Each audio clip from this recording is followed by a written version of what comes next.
आपला भारत एक बहुधर्मीय देश आहे, त्यामुळे इथल्या प्रत्येक व्यक्तीच्या मनात इतर धर्मांबद्दल औत्सुक्य, कुतूहल आणि काही वेळा शंकाही असतात। नमस्कार, मी प्रज्ञा, तुम्ही पाहत आहात आवाज द व्हॉइस।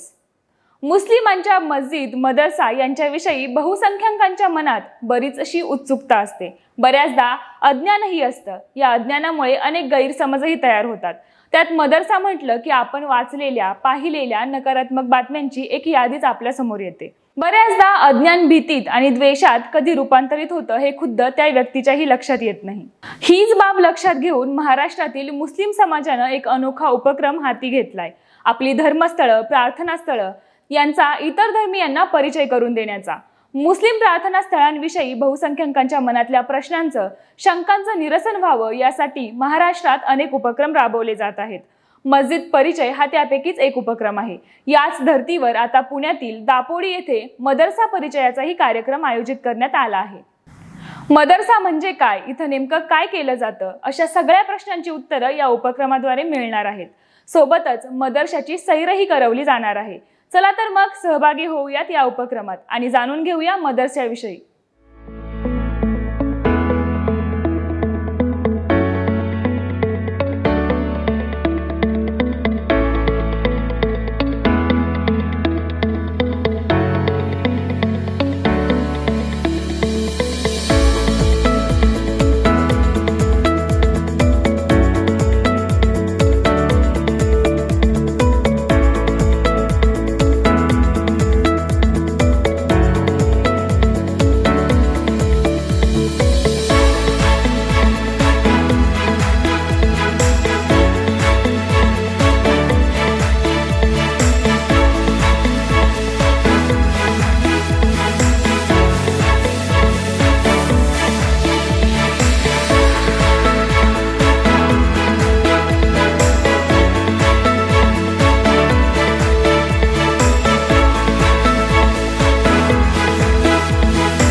या कार्यक्रमात मदरशामध्ये राहणाऱ्या मुलांनी मदरशात होणाऱ्या अजान आणि इतर धार्मिक विधींचं प्रात्यक्षिकही करून दाखवलं। त्यानंतर उपस्थितांना या विधींविषयी माहितीही देण्यात आली। आता जे तुम्ही अजान ऐकली आहे ते अजान अरबीमध्ये सांगितली जाते, पण त्याचं मी ट्रान्सलेशन देणार। अजून त्याच्या आधी मी एक जे समाजामध्ये अजानबद्दल जे गैरसमज आहे लोकांमध्ये, सोसायटीमध्ये, ते मी दूर करून टाकतो। जे अजान जे आहे जे एक प्रार्थनासाठी कॉल केलेलं जातं आणि ते अजानबद्दल लोकांमध्ये जे गैरसमज आहे की अजानमध्ये जे अल्लाह वर्ड जे येतं, जे अल्लाहचा जो शब्द असतो त्याच्याबद्दल लोकांमध्ये असा विचार आहे की हे फक्त मुसलमानचं देव आहे आणि त्याचं नाव घेतलं जातं, पण असं नाही आहे। अल्लाह हे अरेबिक वर्ड आहे। तर जसं आम्ही मराठीमध्ये परमेश्वर, ईश्वर, भगवान म्हणतात, इंग्लिशमध्ये गॉड म्हणतात, तसंच अल्लाह हे अरबिक वर्ड आहे। त्याचा मतलब आहे गॉड, ईश्वर, परमेश्वर असं आहे। आणि जे अजान तुम्ही ऐकलेली आहे ते मी अरबिकमध्ये म्हणतो आणि त्याचं मी ट्रान्सलेशन ती सांगतो मराठीमध्ये। अल्लाहू अकबर, अल्लाहू अकबर। हे ईश्वर, परमेश्वर मोठा आहे, महान आहे। अशहदु अल्ला इलाहा इल्लल्लाह म्हणजे काय, मी गवाही देतो की अल्लाशिवाय कुणीच पूजनीय नाही, म्हणजे ते ईश्वरशिवाय कुणीच पूजनीय नाही, भगवानशिवाय कुणी पूजनीय नाही। अशहदु अन्ना मोहम्मद रसूलुल्लाह म्हणजे काय, त्याच्या की मी गवाही देतो की पैगंबर मोहम्मद हे त्याचे प्रेषित आहे, पैगंबर आहे, मेसेंजर आहे, पैगाम देणारे आहे। हय्या अलस सलाह, हय्या अलस सलाह म्हणजे काय, या प्रार्थनासाठी, या कामयाबीसाठी, या सक्सेससाठी, हय्या अलल फलाह, हय्या अलल फलाह, या फलासाठी, या नमाजासाठी, या प्रार्थनासाठी। अल्लाहू अकबर, अल्लाहू अकबर, अल्लाह महान आहे, अल्लाह मोठा आहे, अल्लाह हे परमेश्वर, ईश्वर मोठा आहे। ला इलाहा इल्लल्लाह म्हणजे त्याच्याशिवाय कोणीच पूजनीय नाही, असं त्याचं ट्रान्सलेशन आहे, त्याचं मीनिंग आहे। त्याच्याबद्दल जे काय गैरसमज आहे ते आपलं निर्माण झालेले ते दूर होईल। अजान फक्त 2 मिनिटासाठी असते आणि ते प्रार्थनासाठी, नमाजसाठी, बोलवण्यासाठी बोलले जाते।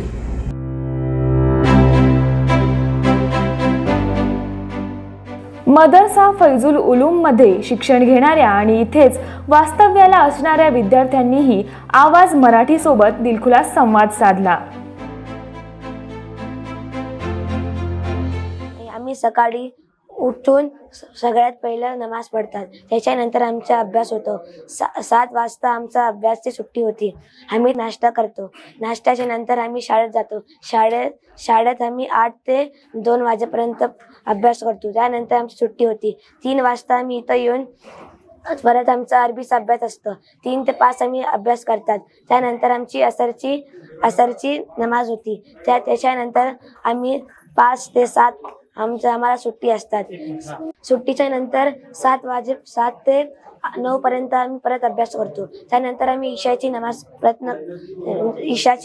पडतो. त्याच्यानंतर आम्ही जेवण करतो. जेवणाच्या नंतर आम्ही थोडा वेळ परत अभ्यास करतो. त्यानंतर आमची सुट्टी होते. आम्ही झोपून जातो. मेरा नाम फजल है. मैं सेकेंड स्टैंडर्ड में पढ़ता हूँ. और क्या क्या पढ़ा जाता है आपको? उर्दू, इंग्लिश, मराठी. तुम्हें बड़ा होके क्या बनना है? हाफिज.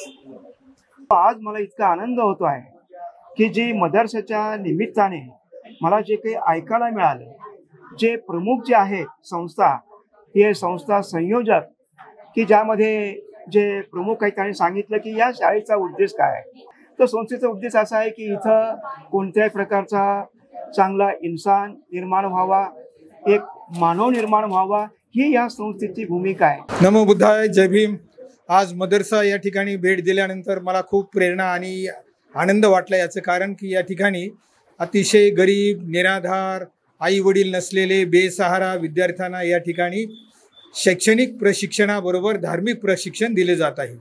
आणि इस्लाम धर्माचं जे काही बेस आहे तो आहे शांती. आणि शांती कशी निर्माण करायची, तर अर्थातच चांगल्या प्रकारचं कुशल आचरण करून सुसंवादाने या ठिकाणी मुलं घडवले जातात. या मदरसामध्ये अनेक दानशूर लोकांनी मदत करावी. अतिशय चांगलं कार्य या ठिकाणी घडवलं जातं. मुलांवरती चांगले संस्कार आणि शैक्षणिक संस्कार देऊन काही मुलं प्रशासकीय अधिकारी, शाळेत शिक्षक झालेले आहेत. अशा पद्धतीची माहिती मला या ठिकाणी दिलेली आहे. खरोखरच तुमच्या सगळ्यांचं अभिनंदन, कौतुक करतो की तुमचं असंच कार्य चालू ठेवा. मुलांवरती चांगले संस्कार निर्माण करत आहात, ही अतिशय भूषणावह गोष्ट आहे. आणि मदरशाविषयी जे काही गैरसमज पसरवले जातात, विशेषतः मीडियाच्या माध्यमातून, इथे हातीरेखीचं प्रशिक्षण देतात. हातीरेखी एकदम चुकीची गोष्ट आहे. अशा चुकीच्या गोष्टी सांगू नयेत. आणि आपल्या भारत देशात जे काही लौकिक आहे की भारत देश हा धार्मिक आहे, आणि हे धार्मिक देशाचं जे काही संस्कार आहे, ही संस्कृती आहे, ही कायमस्वरूपी जगामध्ये टिकवा. तर या मदरशामधून आपले शिकलं पाहिजे की इथे खरंच मैत्रीचे संस्कार, करुणेचे संस्कार या ठिकाणी रुजवले जातात. तर तुम्हा सगळ्या कार्यकर्त्यांना आणि संस्था चालकांना, कारी साहेबांचं मी अभिनंदन, आभार मानतो. तुम्ही दरवर्षी ईदमध्ये सगळ्या धर्मीयांना बोलून या ठिकाणी जेवण देत आहेत, गळ्याला भेट देत आहेत, आणि किती हार्मनी या ठिकाणी निर्माण केल्याचे मी 5 वर्षापासून अनुभवत आहोत. तुम्हाला खूप खूप शुभेच्छा. नमो बुद्धाय, जय भीम. ही मदरसे जे आहेत त्याच्यामध्ये कुराण शरीफ, हदीस याचं चांगलं उच्च प्रतीचं शिक्षण दिलं जातं, धार्मिक शिक्षण दिलं जातं आणि शैक्षणिक शिक्षणही दिलं जातं. आणि विद्यार्थ्यांना आदर्श, या देशाचे आदर्श भावी नागरिक या मदरशामधून घडवले जातात. परंतु दुर्दैवाने काही राजकारणी लोक हिंदू मुस्लिम याच्यामध्ये झगडा लावून वैर निर्माण करतात, भांडणे लावून देतात, आणि मदरशामधून कुठेतरी दहशतवादी तयार करण्याचं शिक्षण दिलं जातं, देशविघातक शिक्षण दिलं जातं. असं चुकीचा गैरसमज काही जे राजकारणी आहेत, चुकीचे राजकारणी आहेत, त्यांच्याकडून हे चुकीचं राजकारण, हा चुकीचा द्वेष मदरशांविषयी पसरवला जातो. तर या ज्या गैरसमजाला कोणी बळी पडू नये. जे दानशूर व्यक्ती आहेत, भले ते कोणत्याही धर्माचे असो, हिंदू, ख्रिश्चन, कोणत्याही धर्माचे असो, त्यांनी सढळ हाताने या मदरशांना आर्थिक मदत करावी. या विद्यार्थ्यांचा आदर्श करिअर घडवण्यात त्यांना आर्थिक मदत करावी, अशी मी सर्वांना विनंती करतो. आणि या मदरशाच्या कार्याला शुभेच्छा देऊन या ठिकाणी थांबतो. Praise the Lord. या कार्यक्रमाला परदेशी पाहुणेही उपस्थित होते. दक्षिण कोरियातील स्वयंसेवी संस्थेच्या प्रतिनिधींनी यावेळी आवाज मराठीशी संवाद साधला. This is Ellie Yun. I am a General Director of the Department of Religion of HWPL. So I would like to spread the news through the religion. So religious harmony is most important because religious leaders and the political leader make conflict through religion. They use the religion. That's why we have to become one in religion through religious harmony and peace. So let's make a religious harmony and peace in the world for the future generation. हमने यहाँ पर देखा कि जो लोगों के अंदर जो गलतफहमियाँ थी, वो बहुत सारी गलतफहमियाँ दूर हो गई है। लोगों के अंदर जो मदरसों में जो बच्चों को कुछ भी ट्रेनिंग दी जाती है, मतलब अफवाहें तो बहुत सारी होती है, लेकिन हकीकत में यहाँ पे आने के बाद में हमारे को तो पता ही रहता है, लेकिन अदर कास्ट के लोगों को भी पता चल गया कि यहाँ पे क्या होता है, बच्चों के साथ में कैसा ट्रीट होता है, वो लोग पढ़ाई कैसी करते हैं, वो क्या पढ़ते हैं और किस तरह से अपना यहाँ पे ज़िंदगी गुजारते हैं और किस तरह से दीनी तालीम भी हासिल करते हैं और किस तरह से वो दुनियाई तालीम भी हासिल करते हैं। तो ये जो गलतफहमी लोगों में थी वो बहुत अच्छी तरह से यहाँ पे दूर हो गई। मैं इस मदरसे का जो है प्रिंसिपल हूँ, मोहतमीम जिसको कहते हैं, और 2010 में इसकी बुनियाद रखी और वो बच्चे जो यतीम गरीब हैं, लावारिस हैं, लावारिस बच्चों को हम पढ़ा लिखा के कामयाब करके आगे भेजते हैं ताकि आगे 12वीं तक यहाँ पढ़ाते और 12वीं के बाद आगे वो पढ़ाई कर सके और अपने पैर पर खड़े हो सके, किसी के मोहताज वो ना रहे। और दीनी और दुनियावी यानी स्कूली तालीम और मजहबी तालीम दोनों तालीम यहाँ दी जाती है। यहाँ जो बच्चा हम लेते हैं 8 साल की उम्र से लेते हैं, 8 साल से छोटा नहीं लेते, ताकि वो अपने टॉयलेट संडास बाथरूम से खुद कर सके, कपड़े खुद धो सके और फिर हम उसको एक इंसान बनाकर अदब, अखलाक, कौम में, समाज में कैसे काम करना है, फिर 12वीं के बाद बड़े स्कूल और कॉलेज में एडमिशन दिलाते हैं। या अगर वो आलिम हाफिज बनना चाहे, ऊंची दीनी तालीम, तो बड़े मदरसों में एडमिशन करा देते हैं। और यहाँ मदरसे के अलावा कौमी समाजी काम भी होता है। कौमी समाजी काम जैसे आज इंसानियत का पैगाम देने के लिए उत्तर कोरिया से यहाँ आए और हमने उनको बाइजाजत भी दी, खुद शरीक भी रहे और उनसे फरमाइश भी की कि आप आइंदा भी दोबारा ये पैगाम लेके आए। बरसात होने की वजह से थोड़ा लोग कम आए ताकि ज्यादा से ज्यादा लोगों में पैगाम पहुंच सके। बस इन्हीं बातों के साथ कहकर मैं अपनी बात खत्म करता हूँ। जय हिंद, जय महाराष्ट्र। सर, मदरसा परिचय हा जो कार्यक्रम तुम्ही आता आयोजित केला आहात, या कार्यक्रमाचा उद्देश काय आहे? बघा, हा दापोडी भागामध्ये मदरसा आहे। जवळपास 110 पेक्षा जास्त विद्यार्थी या ठिकाणी शिकतात आणि एक चांगल्या पद्धतीने या ठिकाणी शिक्षण दिलं जातं। गेल्या अनेक दिवसापासून आम्ही पाहतो हे काही समाजकंटक मदरसा या नावाने बदनाम करण्याचं काम ते केले जातो। काही समाजकंटकांना असं वाटतं की या ठिकाणी मदरसामध्ये दहशतवादचे शिक्षण दिले जाते किंवा जाती तेढ निर्माण करणारा त्यांना शिक्षण दिला जातो किंवा दोन धर्मामध्ये तेढ निर्माण व्हावं आणि आपापसामध्ये भांडणं करावं, असा जे काय एक गैर अपप्रचार मदरसाबाबत सुरू आहे देशामध्ये, हे कुठेतरी थांबला पाहिजे। वास्तविक मदरशामध्ये काय शिक्षण दिलं जातो, मदरसामध्ये कशा विद्यार्थी घडवले जातात, देशभक्त विद्यार्थी घडवले जातात, हे सर्व देशासमोर यावा एक चांगल्या उद्दिष्टाने मदरसा फैजुल उलूम कारी साहेबांच्या माध्यमातून या ठिकाणी एक मदरसा परिचय या ठिकाणी आम्ही आयोजित केलेला होता। यामध्ये ख्रिश्चन धर्मगुरू आले, आज खास करून कोरियामधून जे लोक मानवतावर काम करतात तेही या ठिकाणी आले, त्यांनी मदरसा पाहिला। बौद्ध धर्माचे काही लोक आले, मराठा समाजाचे लोक आले आणि त्या सर्वांसमोर आम्ही मदरसामध्ये कशा पद्धतीने शिक्षण देतात, कशा विद्यार्थी घडवले जातात, शिक्षणामध्ये काय काय त्यांना सिलेबस आहे, ह्या सर्वांची बारकाईने माहिती आम्ही त्यांना देण्याचं काम आज या ठिकाणी आम्ही केलेलं आहे आणि एक चांगला उत्साह त्या लोकांमध्ये दिसला। ज्या लोकांमध्ये गैरसमज होती त्यांनी सांगितलं की बरं झालं तुम्ही हा एक कार्यक्रम चांगला आयोजित केला, त्याच्या माध्यमातून जे गैरसमज पसरवण्यात आलेला आहे ते कदाचित दूर होईल। एक चांगला उद्देश ठेवून मदरसा फैजुल उलूमने हा एक कार्यक्रम आयोजित केलेला होता। या अगोदर मस्जिद परिचय असाही कार्यक्रम झालेला आहे, आता त्याच धर्तीवर मदरसा परिचय हा कार्यक्रम होत आहे, तर याला लोकांचा प्रतिसाद कसा आहे? बघा, मस्जिद आणि मदरसे खास करून खूप मोठ्या प्रमाणामध्ये जातीवादी पक्षाने, जातीवादी संघटनेने बदनाम केलेला आहे। वास्तविक पाहता आपण जर मदरसेचा इतिहास पाहिला तर एक स्वच्छ इतिहास आहे आपल्या देशामध्ये। ज्या अर्थी स्वतंत्र भारतामध्ये जेव्हा स्वतंत्रताची लढाई सुरू होती तर ते या इंग्रजांचा विरोध लढण्यासाठी हेच मदरसे होते। आपल्याला माहिती असेल ज्यावेळी स्वतंत्रता मिळाली आणि देशातून इंग्रज जाऊ लागले होते तर 55,000पेक्षा जास्त मुस्लिम धर्मगुरू जे लोक मदरशामध्ये शिकवण देत होते अशा लोकांचे कत्ल करण्यात आले. म्हणजेच हे जे होते त्यांना या इथून प्रेरणा मिळाली आणि देशाच्या लढाईसाठी, देशाच्या स्वातंत्र्याच्या लढाईसाठी हे मदरसेचे लोक, हे विद्यार्थी तयार झाले आणि त्यांनी लढा दिला.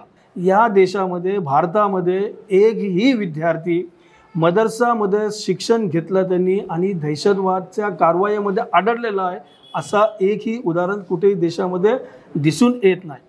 तर हे कुठेतरी जे चुकीची माहिती पुढे गेलेली आहे मदरसा आणि मशिदीबाबत, हे दूर व्हावा एक चांगल्या उद्दिष्टाने हा कार्यक्रम या ठिकाणी मदरसा फैजुल उलूमने आयोजित केलेला होता. मदरसा परिचय हा जो कार्यक्रम आहे तो भारतातला हा पहिला कार्यक्रम आहे ज्याच्याद्वारे मदरसा परिचय करून दिला जातोय. तर यापुढे असे अजून काही प्रोग्राम आयोजित करण्याचा काही हेतू आहे का किंवा आयोजित करणार आहात का, तर त्याबद्दल थोडंसं सांगा. जवळपास पुणे जिल्ह्यामध्ये आमच्या माहितीप्रमाणे 40पेक्षा जास्त मदरसे आहे मोठे.